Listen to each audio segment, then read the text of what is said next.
Buen día, mucho gusto. Mi nombre es Juan Esteban Cárdenas del área de Ingeniería Biomédica y en este video yo les voy a explicar un poco sobre modelamiento y simulación de tomografía computarizada y bioseñales. Entonces vamos a iniciar con bioseñales. Hoy en día, gracias a los avances en cuanto a bioseñales y procesamiento digital y a su eficiente procesamiento y a la robusta clasificación precisa de las imágenes, es posible realizar diagnósticos y análisis gracias a estas herramientas digitales como librerías, plataformas o lenguajes de programación. En este caso, y para darle desarrollo a nuestra actividad, utilizamos el lenguaje de programación Python con una librería en específico que es diseñada para el procesamiento de señales e imágenes, llamada NeuroKit. Esta nos permite explorar, filtrar y adecuar señales como EEG, EDA, SG, EMG y PPG, entre otras. Entonces, en esta guía exploraremos el modelamiento de señales computacionales en imágenes tomográficas, abarcando sinogramas mediante la transformada Raman, que se interpretará mediante gráficas geométricas que se irán desplazando con respecto al índice de las filas y el ángulo proporcionado. Entonces, primero nos piden acceder a la primera actividad de bioseñales. Entonces, dando clic en este enlace, nos vamos a la tarea número 3. Entonces, para iniciar, nos piden simular una simulación de la actividad cardíaca. Utilizamos el programa Python junto a la librería NeuroKit 2. Entonces, importamos las librerías y nos piden escoger dos diferentes frecuencias cardíacas para las dos señales. Escogemos 50 y 100. ¿Por qué 50 y 100? Porque cuando graficamos tenemos que ver el doble de picos R. Entonces, aquí básicamente elegimos nuestra función SG rayal piso simulated y nos piden obligatoriamente tres parámetros: sampling rate, que es nuestras muestras por segundo; la duration, que es el tiempo máximo en segundos; y heart rate, que es los latidos por minutos. Escribimos el tiempo bajo la función line space y graficamos. Lo mismo hacemos con las muestras de 500, 10 y 100. ¿Listo? Entonces imprimimos y vemos un aproximado acá en la primera figura de 9 picos y en la segunda figura de 17. Es decir, se cumple aproximadamente el cambio de frecuencia. Ahora nos piden cambiar las tasas de muestreo suficientes para representar la señal.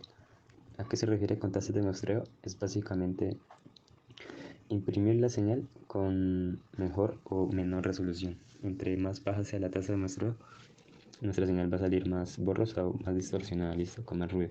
Y entre más alta, pues la señal va a salir un poco más nítida, pero con más, por así decirlo, datos o curvaturas, listo.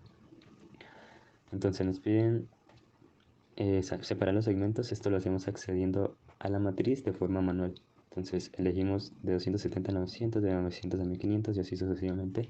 Imprimimos cada segmento y acá superponemos las gráficas. Entonces en esta gráfica evidenciamos que tienen la misma altura, la misma representación en cuanto al complejo QRS, la onda P, la onda T. O sea, esta gráfica cumple perfectamente. Y nos piden separar las gráficas, los segmentos, perdón, en diferentes gráficas. ¿Listo? Del segmento 1 al segmento 6. Ahora nos pide una simulación de la actividad electrodérmica. ¿Qué es la actividad electrodérmica? Básicamente consiste en la variación de las propiedades eléctricas de la piel al producirse sudor. Entonces, la función es EDA radial piso simulated.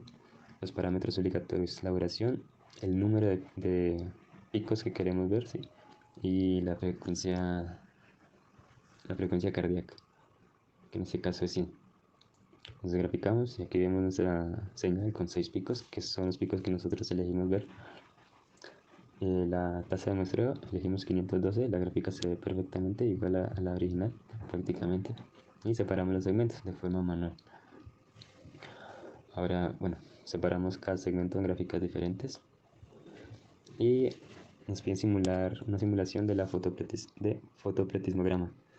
Entonces, ¿qué es la fotopletismografía? Básicamente nos permite visualizar los cambios de volumen sanguíneos dado por la actividad cardíaca. Entonces nos pide variaciones en el volumen sanguíneo y escoger una tasa de muestreo suficiente para representar la señal. Eso lo hacemos bajo PPG radial piso simulated y los parámetros obligatorios: duración, frecuencia de muestreo, la tasa de muestreo, perdón, y la frecuencia cardíaca. Entonces vemos nuestra gráfica y separamos los segmentos. Igual aquí sí quiero recalcar que acá en esa gráfica los segmentos hay unos más grandes y otros más pequeños. Entonces en este punto, al superponer cada segmento, vemos la diferencia en cuanto a la amplitud. ¿Listo? Ahora nos piden separar en cada gráfica. Entonces separamos y vemos cada segmento. Y como segundo conjunto de ejercicios nos piden simulación de electrocardiograma y agregar ruido o interferencia estadística. Entonces, ¿cómo lo hacemos? Básicamente la misma función, los mismos parámetros obligatorios, y en este caso agregamos el ruido de 0.1 y la frecuencia estadística. Entonces el ruido desde 0.1 hasta 0.25 y la frecuencia, la interferencia estadística desde 1 hasta 20. Entonces imprimimos, graficamos y acá vemos como con ruido 0.25 e interferencia estadística de 20 como la señal se distorsiona completamente. Listo, entonces se pierde por completo el complejo QRS y la información del trazado electrocardiográfico. Ahora lo mismo, solo que esta vez con una señal de electromiografía o electromiograma. Entonces, para entender qué es la electromiografía básicamente consiste en un estudio de conducción nerviosa con pruebas que miden la actividad eléctrica de los músculos y nervios. Los nervios envían señales eléctricas para que los músculos reaccionen de ciertas maneras.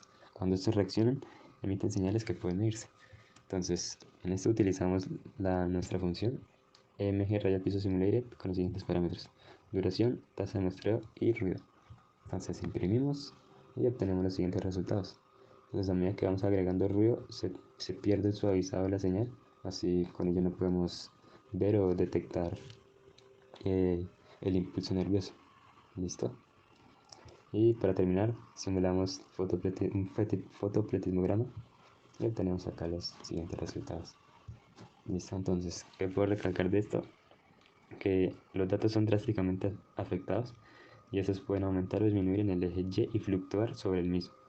Esto perjudica en el diagnóstico acercado y se puede estimar también que las contracciones de corazón aumentan en cuanto a sístole, como se evidencia en la gráfica con ruido igual a 15 y 20, o se relaja diástole, como se evidencia en la gráfica con ruido igual a 5. Listo, ahora seguimos con la actividad de modelado y simulación de tomografía computarizada. Entonces aquí básicamente definimos y creamos nuestras funciones, entonces círculo, cuadrado y rombo, con los siguientes parámetros: dimensiones, radio y desplazamientos para el círculo, para el cuadrado dimensiones, ángulo de desplazamiento, igual para el rombo. Entonces creamos nuestras variables para los parámetros de cada función y creamos el círculo, el cuadrado y el rombo, como lo vemos a continuación. Entonces acá vemos las gráficas de cada uno, ahí yo lo sombreé. Y ahora nos piden graficar los sinogramas, los desplazamientos y explicar el proceso de simulación de un sinograma a partir de una imagen 2D dada usando Python. Entonces aquí básicamente utilizamos nuestra función Rescale con los parámetros: nuestra imagen que ya graficamos, la escala 0.4, el modo reflect y el canal que especificamos que ninguno. Imprimimos y obtenemos acá la resolución del círculo, el cuadrado y el rombo. Ahora definimos nuestra función radar y retornamos el sinograma mediante un ciclo for. ¿Listo? Elegimos el número de ángulos, creamos nuestra variable de sinograma y la pasamos a la función radar ya creada anteriormente. Imprimimos tanto el círculo, el cuadrado y el rombo y obtenemos el siguiente sinograma. Listo. Y del mismo modo desplazamos la señal y obtenemos la siguiente gráfica. Listo. Entonces el círculo cambia de desplazamiento. Entonces antes estaba en la parte superior derecha, ahora está en la parte inferior derecha.